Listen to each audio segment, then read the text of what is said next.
This is a dad joke disclaimer. I would just like to say that I would hate to be Big Chipper today. Oh, it's bad. It's even worse when I say it out loud. What's happening, troops? Welcome back to another video here on the SharpDiv YouTube channel. If you are new around here, please consider subscribing as we're almost at 15,000. Right, let's go. Credit to the boy Fogden, because I seen that he did a video like this for the Premier League. I thought that'd be quite good for the SPFL. So today we are going to be going through every team within the Scottish Premier League and saying what player has been the best so far. We're going to start off from the bottom of the table and work our way up.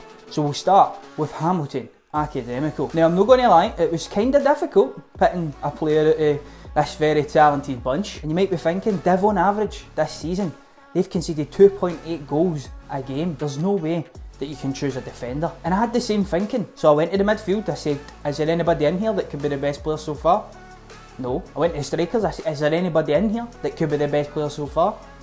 No. In fact, Hamilton's best attacker is our centre half, Hakeem O'Dolphin. Yes, wrap your head around that. He is the top goal scorer this season, the centre half. He scored away to Motherwell in a big game, Lanarkshire Derby of course, and he has popped up in a couple of other occasions and got important goals for the team. I think it's time Big Ockhampo that started to step up and do that for him. So that's my pick, guys. I've had to go with him. Potentially in a better team, he's going to be a better player. Moving up to 11th position, and it's St Mirren Football Club that have been absolutely plagued with COVID. They've had 2 outbreaks so far, and the player that I'm just about to say was tested positive for COVID-19.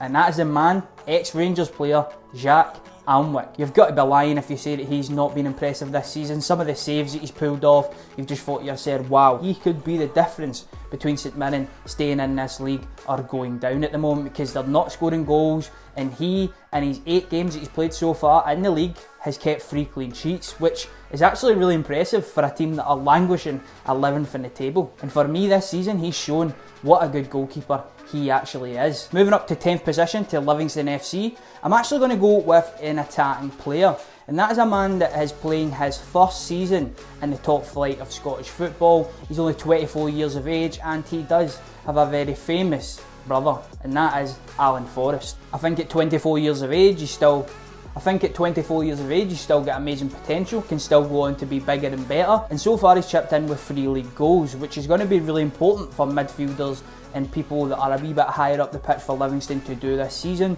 We're losing Lyndon Dykes, and although he's came off the bench a good few times, 3 league goals, can't argue with it, and for me he has been their best player up until this point. Moving on to Ross County, and they've got a couple of attacking players that stand out more than most, including Ross Stewart. I was very tempted to go with him this season. I think he had a good start to the season, but he's kind of languished off. And when I've seen Ross County play, the player that's stood out to me in a team that are clearly, on the downwards trajectory is Michael Gardyne. He's 34 years of age. He had a good youth academy background. He's a legend up there at Ross County. He's been up in the Highlands for years. And I think it's just experience. When I watch him, I think, yeah, he knows what he's doing. He knows where to be in the pitch, doesn't lose the ball a hell of a lot. For an attacking player, probably doesn't get enough goals or assists, but does anybody really at that club? And especially at the moment, even Stewart hasn't scored as much goals, Mackay hasn't scored as much goals.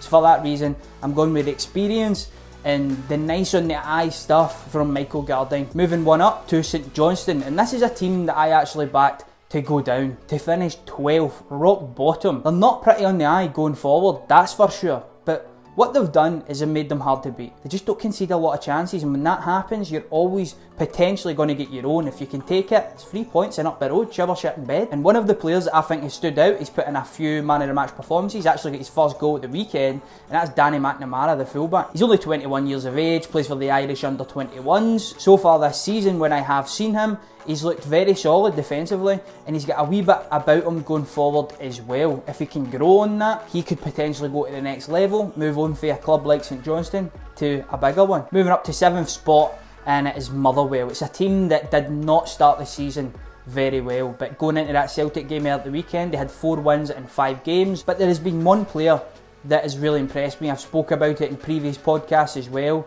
Tony Watt. He, as a player at the start of the season, looked to be like 4th choice He was not getting a sniff, and if he was, it was like for 2 or 3 minutes. But he was able to fight his way back into that team. It's been 8 years since he scored that goal versus Barcelona, and since then he's been here, he's been there. He came back to St Johnstone, it didn't work out. He moved abroad, but for me, since he came back, I think he's turned a corner in his personal life or in his professional life where he's went, I'm going to get the best out of my potential. He's probably sick to death of people just talking about that goal that he scored versus Barcelona, and now he's starting to show the real Tony Watt. Moving into the nitty gritty top 6 teams now, and we'll start off with a team that are in 6th spot. It's Kilmarnock FC. Troops, I'm not even going to sit here and lead yous on. There's only one man that can win that, and it's Benjamin Button himself, Chris Buck. So far this season, 4 goals, 2 assists, Mr. Reliable, Mr. Consistent, and he's still adding wee strings to his bows. I don't know who he thought he was during lockdown,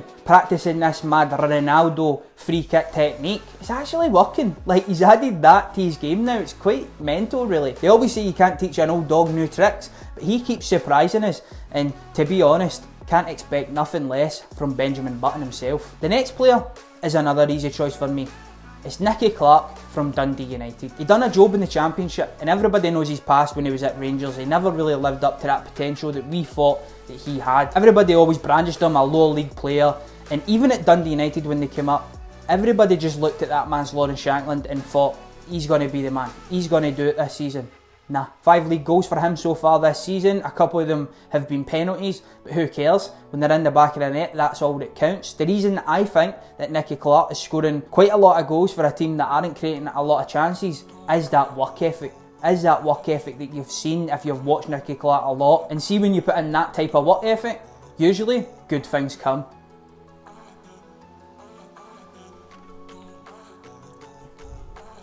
For fucking crying out loud. Sorry guys, I just realised this poppy fell off. Sorry about that. Moving on now to Hibs. There is one man within that team, a newcomer. Everybody knows exactly who I'm going to say, and it's Kevin Nisbet. He has been an absolute revelation this season for top flight Scottish football fans. We have seen exactly what he is capable of, all the things that you've heard from Dunfermline fans and Championship fans about he's this, he's that. We are now seeing it. It's coming to fruition for him. He's had to be patient, bide his time and get that big move, and he's certainly grasped his opportunity with both hands. He's at 7 league goals, he's scored big goals, he scored 2 in the one game, he scored penalties, he scored headers, he has scored the whole shebang. He's athletic, he's fast, he's good technically, but what I like about him most as a striker, he is a finisher. As soon as he gets that ball, he is looking to get the shot off and score goals, and I think that's why he's doing so well, and he is a serious challenger for the top goal scorer within this division. The only thing that I would say is, Steve Clarke, what happened? Did he leave you on scene or something like that when you were the Kelly manager and he was at Dunfermline? Sort it out, get him in the squad. Next player that I think has been the best at Aberdeen Football Club this season is Lewis Ferguson. I said in a previous video, I look at him and I look at Ross McCrory and I don't see a difference. He is maturing and he is showing why he is on another level, and he is looking like a real player so far this season. Joint top goal scorer in the league, scored some really important goals, scored penalties against Celtic where he just had to hold his nerve in the very last minute. He's Aberdeen's top man at the moment, and some of the goals that he scored as well that haven't been from a penalty spot have been absolute top notch. The one against Hamilton where he cuts across it, it goes top bag. Class. Another thing that I like about him is he's aggressive and he's a real leader. He's vocal in that part and he wants to win, and I think that's a player that Aberdeen have been missing for a good wee while now, since a certain man moved on, obviously. Next up is the team that are in second position in the SPL this season, and it's Celtic. Now, I think a lot of Celtic fans will agree with me by saying there hasn't been a lot of standout performers, but for me, the man that has kind of came to the light in recent weeks, in Europe and domestically, is El Yunusi. Came under a lot of criticism for his Old Firm performance where they played him up front, but I think we're now seeing what kind of player he actually is. I would compare him to Dele Alli. All he wants to do is score goals. He'll do nothing else for you really, but score goals. He'll pop up and he'll put it in the back of the net. And when he's coming from a kind of deep lying position, I think he has shown that he's much more effective than having to like play on the shoulder and all that business. Picked up a hat-trick there at the weekend in a game that was must-win for Neil Lennon. If they dropped points in that, I think his job would have been under serious jeopardy, and it was that man El Yunusi that popped up and did that. And finally, Rangers, the team that are at top of the league at the moment, and with that progression that we're seeing with Rangers, we're also seeing that with a player that I think has been the best so far this season, and that is the captain, James Tavernier. A player that has come under immense criticism, immense, some of it unfathomable. The leadership aspect of it has been incredible this year. He has been so vocal and he's been leading by example. When he plays a poor cross, what does he want to do? He wants to get back in the ball, he wants to put another one in. So far this season he has 6 assists. And to add to that, 8 league goals. Not to mention defensively, he has improved a hell of a lot. He's been a part of a record-breaking defence, and I think that goes a long way for a guy like him, because at the end of the day, he is a defender. He will be judged on that aspect. It doesn't matter how many goals you score or assists. If you're getting beat every week and you're the reason why as a defender, then you're going to get absolutely pelters. But yes, troops, that is going to do us for this video. If you have enjoyed it, please consider subscribing to the channel. Give it a like as well. Fire it out to some of your mates, get them involved in the comment section below. Let's have a wee conversation down there. I'll be hanging out there as per usual, replying back to your comments and such. In the description you can find all the other links to my social medias. Get involved. I'll see you in the next one. I've been SharpDiv, you've been yourself, and I'm out.